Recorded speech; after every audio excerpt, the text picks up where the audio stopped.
Hey guys, welcome back again in our YouTube channel Maths One. आज की video में हम करने वाले हैं बच्चों जो नेक्स्ट हमारे जो एमसीक्यूज हैं सीबीएसई 2025 क्लास 9 के, वो करेंगे। इससे पहले वाली वीडियो मैंने आपको 10 क्वेश्चंस करा दिए थे।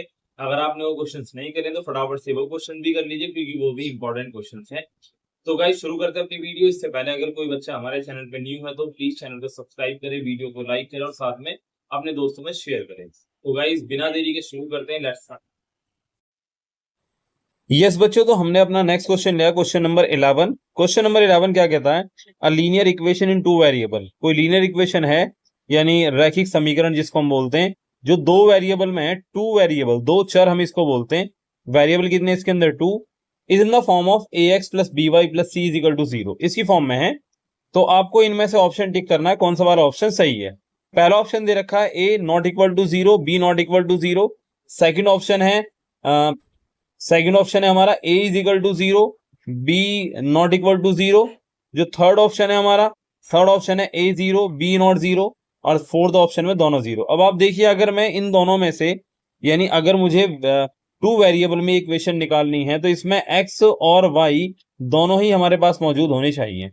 अब अगर मैं ए को या बी को किसी को भी 0 कर दूंगा तो मतलब ये इक्वेशन खत्म हो जाएगी, टू वेरिएबल नहीं रहेंगे। तो टू वेरिएबल होने के लिए सिर्फ ये वाली कंडीशन वैलिड है जिसमें ए और बी दोनों ही 0 के बराबर नहीं है।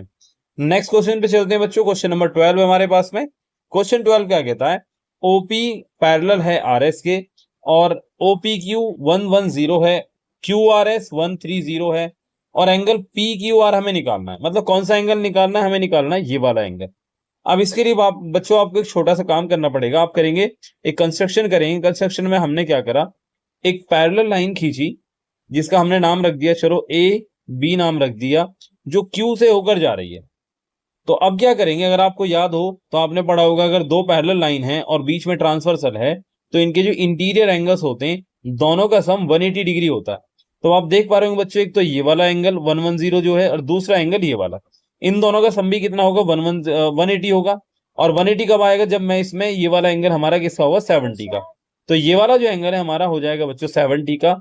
इसी तरीके से ये वाला जो एंगल है हमारा हो जाएगा बच्चों 50 का, क्योंकि इन दोनों का सम भी 180 होगा। अब बात आती है सर, ये जो लास्ट एंगल है हमारा, ये पी क्यू आर, तो ये कब आएगा बच्चों? जब इस सीधी लाइन पर 180 बनना है। अब 180 कब बनेगा? जब इन तीनों, ये वाला एंगल, ये वाला एंगल और ये वाला एंगल, इन तीनों का सम कितना होगा? 180। अब यहाँ पर मुझे ये वाला एंगल पता है 70, ये वाला पता है 50।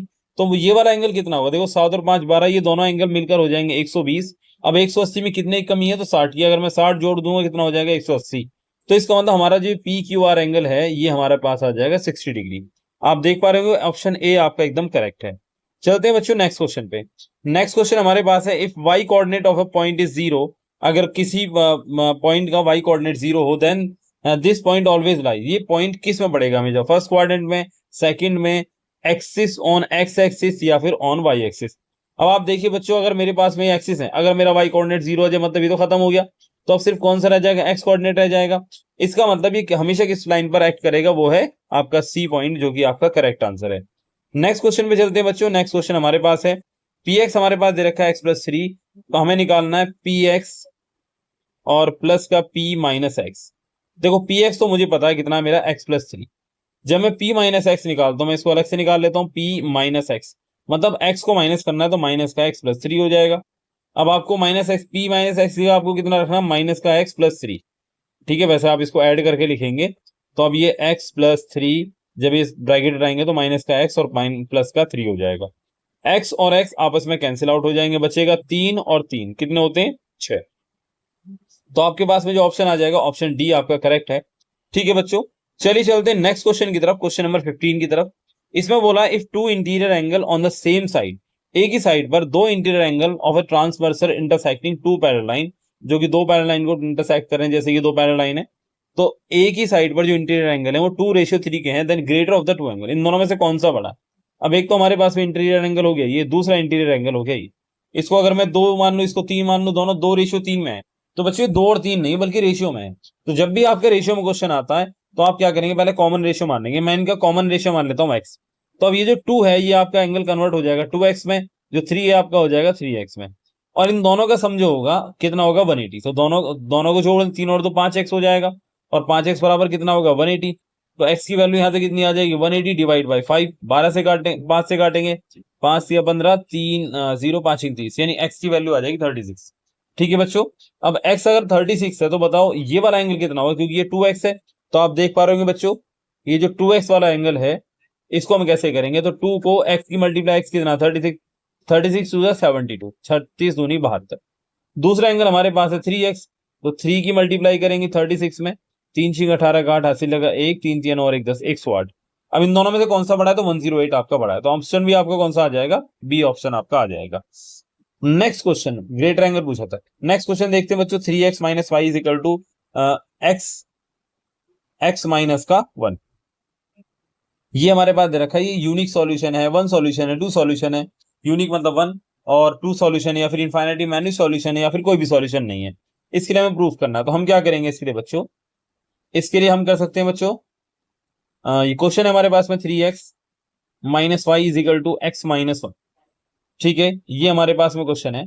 तो अब क्या करेंगे बच्चों 3x को एज इट इज रखो, इसको उठा के इधर लाओ माइनस का x बराबर माइनस वाई 1 और y इधर जाएगा तो प्लस का y हो जाएगा। ठीक है, 3 में से एक x गया तो कितना बचा 2x बचा। अब एक काम कर लो सर y को उठा लो माइनस का y बराबर का माइनस है। अब आप देखिए अगर मैं यहाँ पर x की वैल्यू पुट करता हूँ, कोई भी x की वैल्यू, माना x की वैल्यू मैंने 0 पुट करी, x बराबर मैंने 0 पुट करा, तो ये जो 2 इंटू 0 माइनस वाई बराबर माइनस 1 आएगा।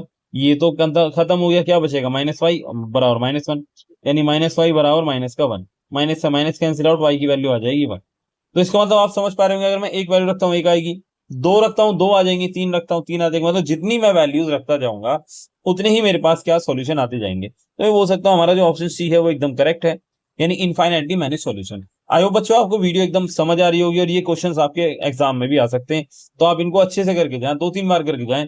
और कोई बच्चा अगर चैनल पे न्यू है तो फटाफट से चैनल को सब्सक्राइब करे, वीडियो को लाइक करे और अपने दोस्तों के साथ शेयर करे, क्योंकि ये वीडियो बहुत ज्यादा औसम है और आपके बहुत ज्यादा काम आने वाली है आने वाले 3 तारीख के एग्जाम में, मिड टर्म के। अगला क्वेश्चन चलते हैं बच्चों, क्वेश्चन नंबर 17 हमारे पास abscissa of all the point on the x axis, यानी एब्सिसा बोलते हैं, भुज को बोलते हैं बेटा, हिंदी में बोलते हैं भुज, या इंग्लिश में बोलते हैं इसको एक्स एक्सिस, यानी x axis of the all the point on the x axis कितने होंगे, तो भाई कोई भी नंबर हो सकता है, हमारा डी ऑप्शन करेक्ट है। यानी अगर ये एक्स एक्सिस है हमारे पास में तो देखो 1 2 3 प्लस में जा सकते हैं, या -1 -2 -3 इनफाइनाइट तक, तो सर कोई भी नंबर हो सकता है ना, तो इसलिए हमारा ऑप्शन कौन सा सही है, डी सही है। नेक्स्ट क्वेश्चन में चलते हैं बच्चों। नेक्स्ट क्वेश्चन हमारे पास है ये क्वेश्चन नंबर 18, यानी लास्ट क्वेश्चन इस वीडियो का, 2√3 प्लस √3, इन दोनों को अगर मैं सम करता हूं तो बच्चों मेरे पास रिजल्ट क्या आता है। देखो बच्चों ये एक काम करते हैं, हम इसको लड्डू इमेजिन कर लेते हैं, जो हमारे पास √3 है ना इसको हमें लड्डू मान लेते हैं। ठीक है, आपको लड्डू बहुत पसंद होंगे, नहीं पसंद तो काजू कतली मान लेते हैं। तो हमारे पास ये √3 हमारा एक लड्डू हो गया, और दूसरा ये भी √3 लड्डू है। सर यहाँ पर कितने लड्डू हैं आपके पास में, तो आप बोलोगे सर 2 लड्डू हैं। यहाँ पर कितने लड्डू हैं, 1 लड्डू है, 2 और 1 कितने हो जाएंगे बच्चों, 3 लड्डू की जगह है √3, तो आपके पास आंसर कितना 3√3। यहाँ पर ऑप्शन कौन सा सही है आपका, सी ऑप्शन एकदम करेक्ट है।